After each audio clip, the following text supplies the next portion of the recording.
I really want to say thank you everyone, thank you Indonesian netizens. I will stay strong. I will going through this until I get my kids.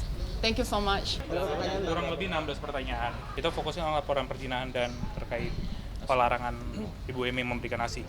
I don't want to make a comment on that now. Singapura ada proses, tapi ya biarlah proses di Singapura. Kita proses di Indonesia aja sih.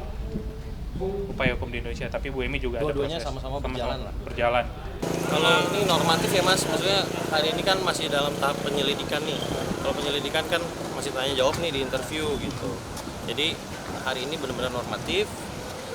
Untuk selanjutnya seperti apa kita juga belum tahu gitu. Jadi nanti mungkin mohon pengertiannya juga, karena kami juga kan nggak bisa meminta banyak ya dari pihak kepolisian.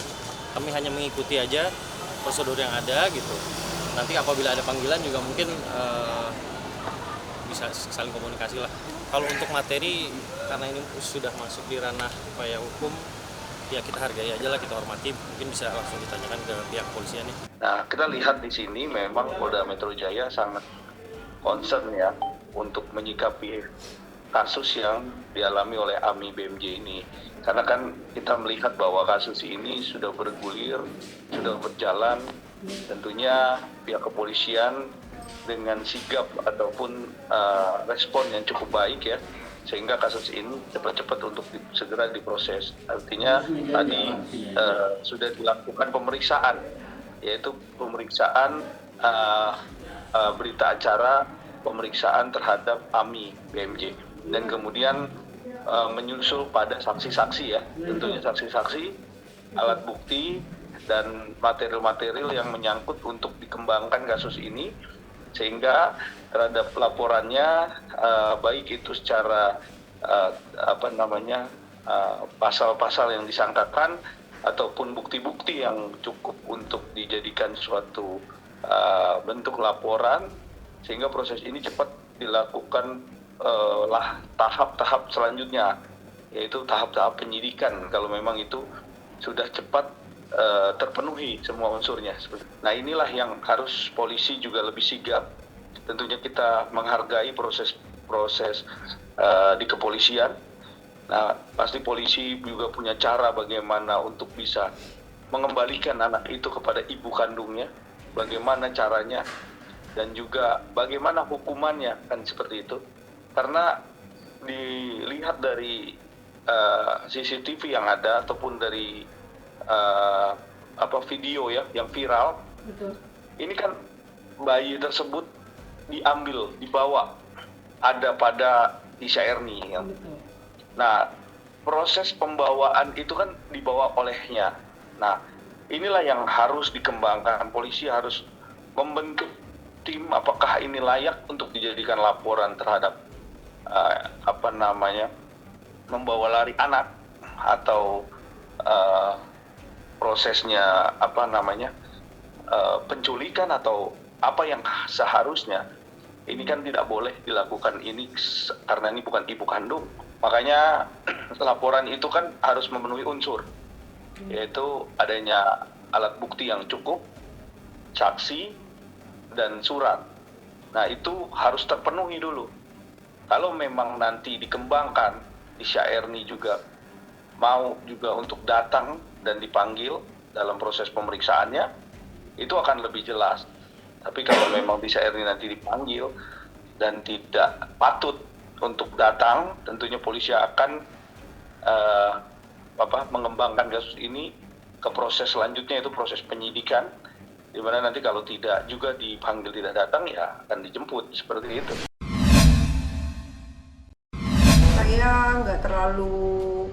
Saya terlalu sibuk dengan urusan yang lain karena masih ada 2 anak yang harus diperhatikan, ya kan, masih kecil-kecil juga. Jadi ya nggak terlalu into banget urusan yang lain-lain sih, karena banyak hal yang lebih penting yang harus diurus gitu. Tuh makanya jangan sampai, makanya kenapa gue tuh cari uang susah payah, malam jadi pagi, pagi jadi malam, buat gue tuh semua itu kan gue perjuangkan untuk anak-anak gue kelak, supaya nanti mereka mendapatkan kehidupan yang layak, pendidikan yang tinggi, bisa membanggakan orang tuanya gitu kan, sekelilingnya, keluarganya, itu aja sih Cuman ya itu dia, karena sudah terkontaminasi dengan hal-hal buruk, ya gue mau apa?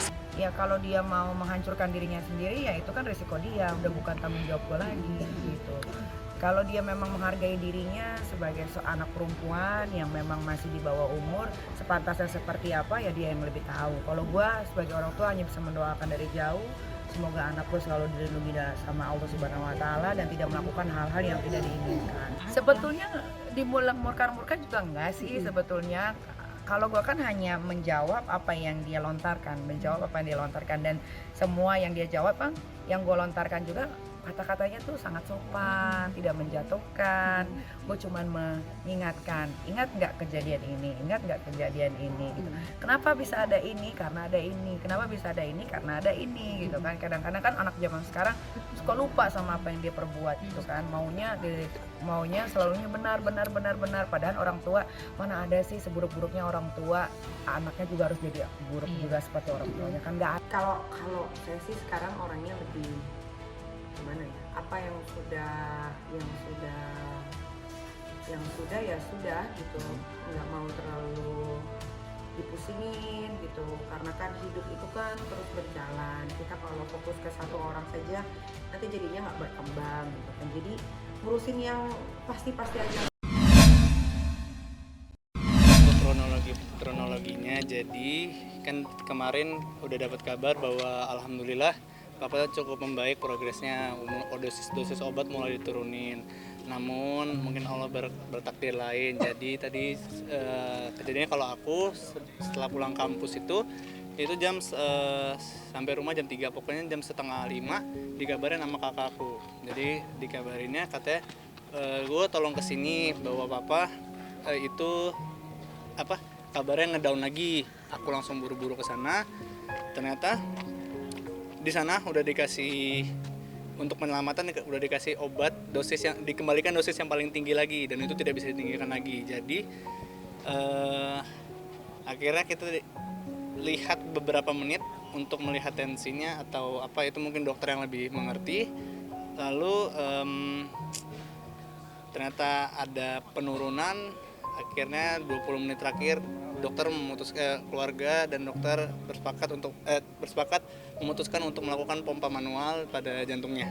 Namun udah 20 menit, sayangnya Papa nggak bisa ketolong.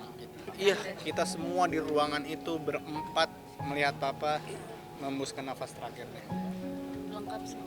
Lengkap semuanya. Kita ganti-gantian di kupingnya teriak La ilaha illallah. Kita kan sebenarnya Papa itu dalam efek obat bius tapi tetap bisa mendengar. Berapa hari sih dirawat?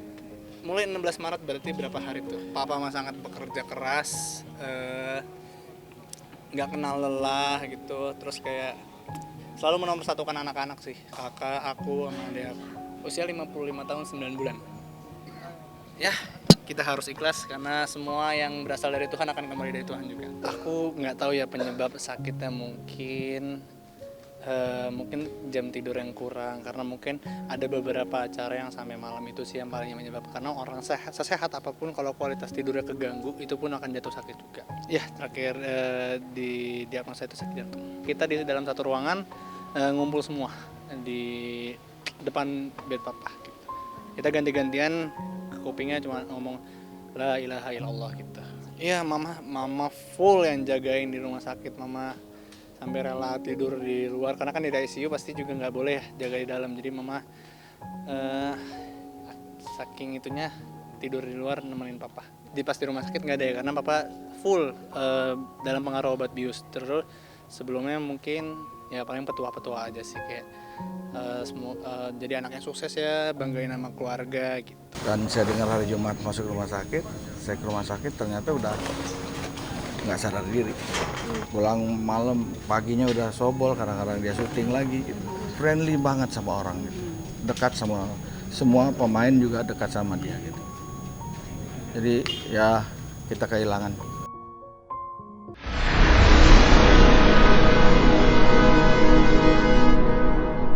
Jadi jangan lupa untuk subscribe Cumi Cumi. Ditekan ya tombol lonceng merahnya.